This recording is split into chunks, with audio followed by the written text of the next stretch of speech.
As the federal budget looms, community legal centres say a lack of funding means they're turning away thousands of family violence victims in need of assistance.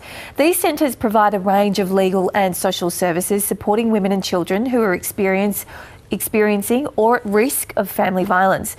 And with us now is Kris Wallwork, CEO of Melbourne's South East Monash Legal Services. Good to see you, Kris. Thanks very much. Hi, Kris. How are you? For coming in. This is a really crucial time because we're having this national discussion, this renewed debate about what we can do to really help women, so many tens of thousands of women who are at risk of family and sexual violence. But you're saying so many crucial services are actually having to turn away women. How often is this happening? Thank you. Yeah, it's an ongoing crisis. We currently in Victoria, our service, for instance, opens our lines at 9 o'clock on Monday morning. 2 weeks of appointments are closed by 10 o'clock Monday morning. Our services down at the Dandenong Magistrates Court, we have limitations on how many people we can see and assist. We provide the victim survivor support, duty lawyer services there, and that's the story across the state. These are women who are perhaps applying for an apprehended violence order. They're also coming to you for financial counselling, other services. What sort of things do these women need? Our community legal centres, and I should say across the country as well, now provide integrated service models where these issues don't exist in isolation, and in order for us to have some sort of lasting impact and systemic change, you're supporting women and children with housing, linking them into social services, dealing with a cluster of issues, and they all feed into each other, and ultimately family violence is exacerbating that. It is so distressing to hear so many women who want your services being turned away just for funding constraints. Where do they go, Kris? It's a bit of the cycle of passing it on to the next person, and they definitely fall through the cracks, that's without a doubt.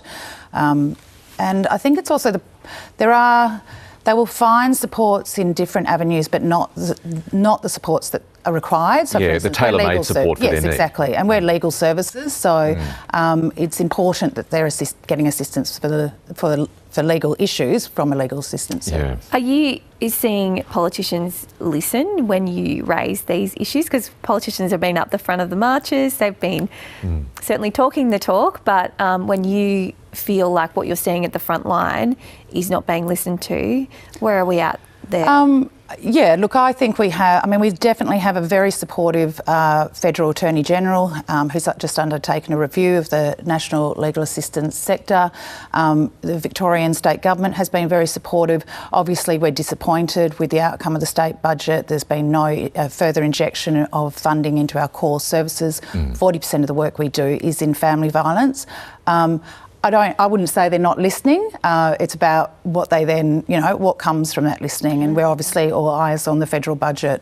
What would you like on that front next week? At this moment, we're asking from the community legal sector, specifically $125 million immediate injection. The new National Partnership Agreement is due next year, but we've been going backwards for many years now, and that's the ask. Yeah. And how confident are you about achieving that from the Treasurer? I always like to have confidence, maybe for conversation next week and see how we're going. But, there's been a lot of advocacy around the country. I think we're being listened to. So, yeah, let's see. Yeah.